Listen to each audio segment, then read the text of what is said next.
أهلا وسهلا ومرحبا بكم أعزائي المشاهدين. اليوم سنتحدث عن القمم المرتقبة في الدور الربع النهائي، لكن قبل ذلك لا تنسوا الاشتراك في القناة، وأود أن أشكر كل من يدعم هذه القناة سواء بالاشتراك أو بالتعليقات.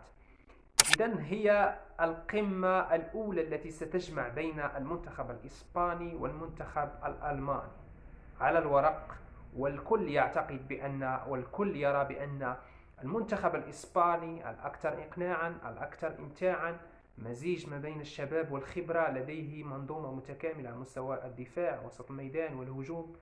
والمنتخب الألماني الذي لم يقنع لحد الساعة بشكل كبير، هو كان متصدرا لمجموعته لكنه تأهل بصعوبة أمام أو لعب المباراة الأخيرة في دور المجموعات ضد سويسرا، وكانت شكوك حول مستوى المنتخب الألماني في هذه المباراة. لكن أمام الدنمارك لعب مباراة كبيرة وقدم مستوى جيد ومستوى كبير، وبالتالي ستكون الأمور معقدة في هذه المباراة.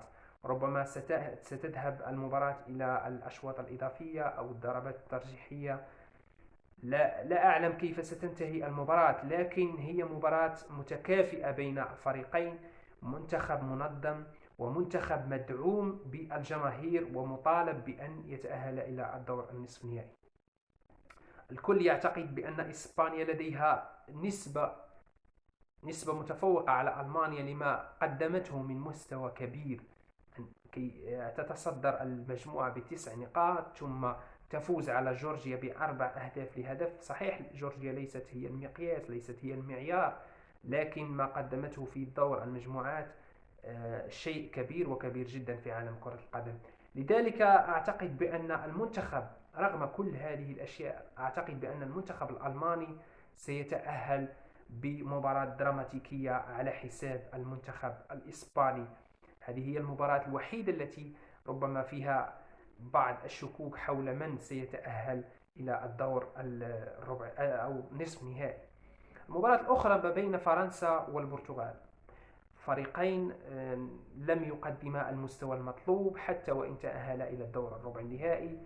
المنتخب البرتغالي صحيح تأهل كمتصدر للمجموعة، لكنه في المباراة الأخيرة في دور المجموعات خسر مع جورجيا، وهناك بدأت الشكوك حول المنتخب البرتغالي. وشاهدنا المباراة كيف كانت أمام سلوفينيا، منتخب يقوم ببناء الهجمات بشكل بطيء، ليست لديه حلول، إن غابت الحلول من طرف سيلفا وبرونو فرنانديز والياو تكون بعض الأمور معقدة. حتى كريستيانو رونالدو مركز رأس حربة لم يؤدي بالشكل الجيد لحد الساعة ولم يسجل الأهداف. المنتخب الفرنسي أيضا هو الآخر يعاني ويعاني بشكل كبير، سواء مع مبامبي أو بغياب مبامبي. لم يتصدر المجموعة وتأهل كثاني المجموعة، لكنه لعب مع المنتخب البلجيكي وفاز عليه بهدف لصفر. ليس المنتخب البلجيكي أيضا هو ليس معيار لكي نقيم المنتخب الفرنسي، لأن المنتخب البلجيكي يعاني منذ سنوات الأخيرة، منذ كأس العالم وهو يعاني.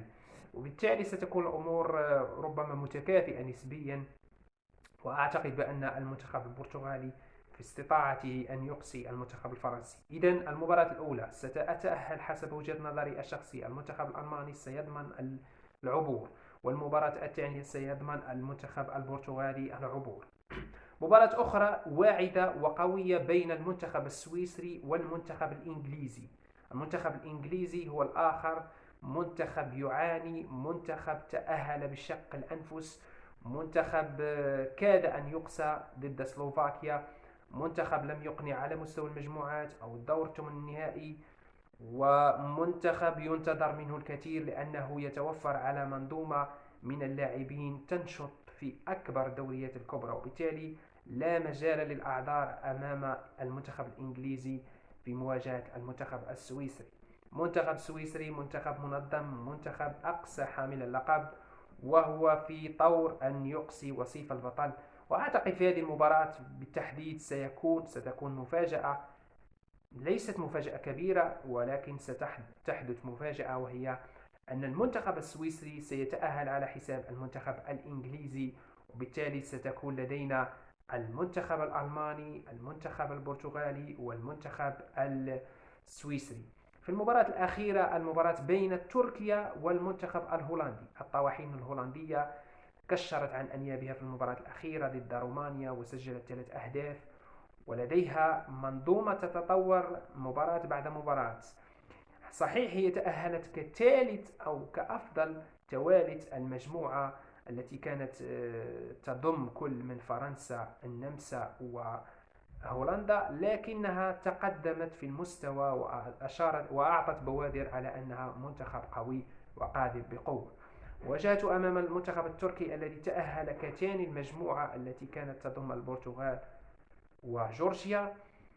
منتخب التركي حقيقة فاجأ الجميع بإقصائه المنتخب النمساوي الذي كان ينتظر منه الشيء الكثير. صحيح أنه تصدر، خصوصا وأنه تصدر المجموعة التي كانت تضم كل من فرنسا وهولندا، ولكن المنتخب التركي فاجأ الجميع بمستوى كبير وكبير جدا، وتأهل إلى الدور الربع النهائي. لكن في هذه المواجهة أعتقد بأن المنتخب الهولندي والطواحن الهولندية لديها خبرة أكثر، لديها منظومة من اللاعبين، لديها جودة لاعبين بإمكانهم أن يتأهلوا إلى الدور النصف النهائي. إذا رباعي الذي سيتأهل حسب وجهة نظري الشخصية هم ألمانيا، البرتغال، سويسرا وهولندا. لكن قبل أن أنهي هذا الفيديو سأكون ممتن إذا ما قمتم بتعليق حول هذه المباراة، حول هذه التوقعات، أو أعطوني توقعاتكم حسب وجهة نظركم الشخصية. وإلى اللقاء.